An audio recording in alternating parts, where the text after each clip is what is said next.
All right, so we're in chapter 5, and last week we got up through, I guess, around verse 12, and I was really wanting to get through, I guess, 13 through 15, the section we'll cover first this morning, because I feel like it's got a similar thought there, because chapter 5 starts out with the fact it was for freedom that Christ set us free, and then he talks about freedom again there in verse 13.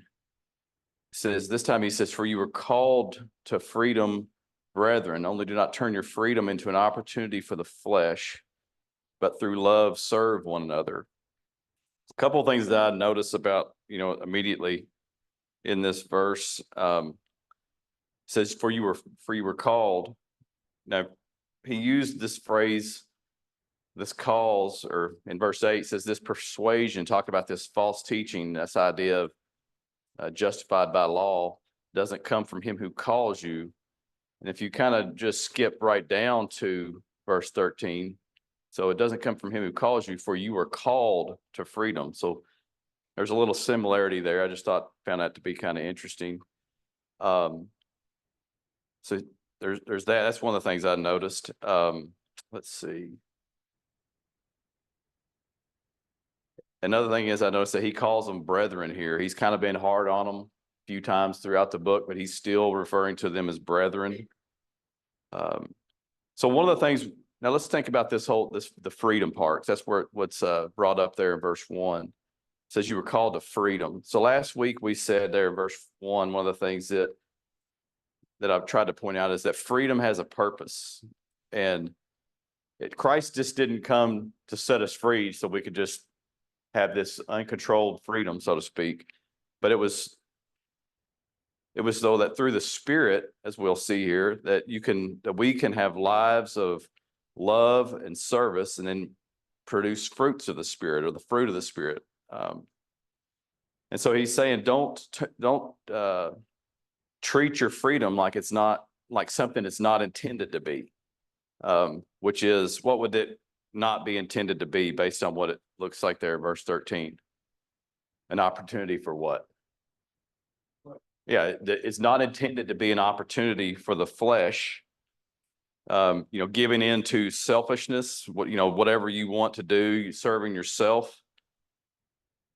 You need to treat freedom, like what it's supposed to be, which it should be an opportunity to do what? If it's not an opportunity for the flesh, what is it an opportunity for? Based on, to use some of the language we'll see here later. To serve God, or to live by the Spirit is kind of what I was thinking, just trying to be parallel there. And to live by the Spirit would be maybe to serve one another, not self. And how does this done? How does he say this is done?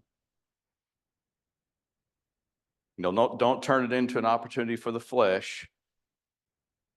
How is it accomplished to be an opportunity for the Spirit? Through what? Through serving others through love. Okay, so that's what I was kind of getting at, is it's this selflessness, not a selfishness, but it's done through love.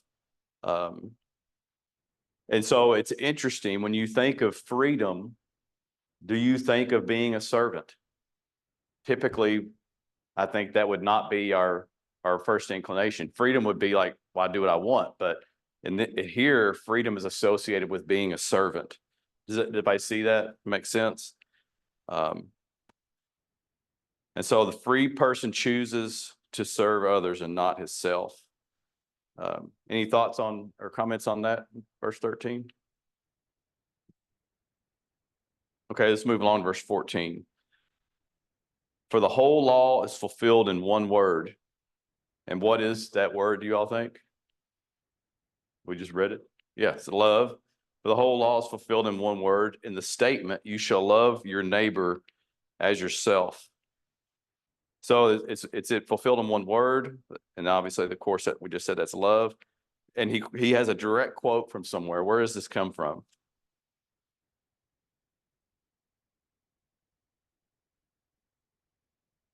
I think it's, well, even before Christ, it comes from Leviticus 19, verse 18, I think. You shall not take vengeance, nor bear any grudge against the sons of your people, but you shall love your neighbor as yourself. I am the Lord. So it came originally from the law.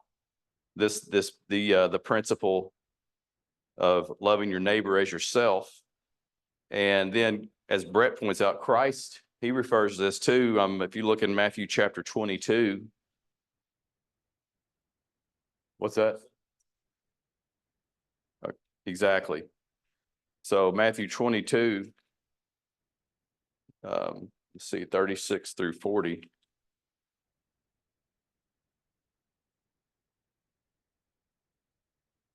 This is where he's interacting with the lawyers. Does somebody want to read 36 through 40, Matthew 22?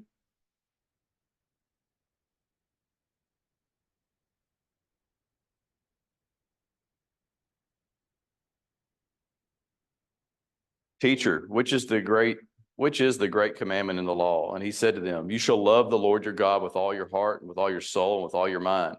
This is the great and foremost commandment. The second is like that. You shall love your neighbor as yourself. And notice what he says, verse 40, on these two commandments depend the whole law and the prophets. And also, I think also in Luke chapter 10, again, where he's talking with another lawyer, what it says. I'm not sure if it's the same guy or not, but this is what prompts the parable of the Good Samaritan. I forgot to write down what verse that is.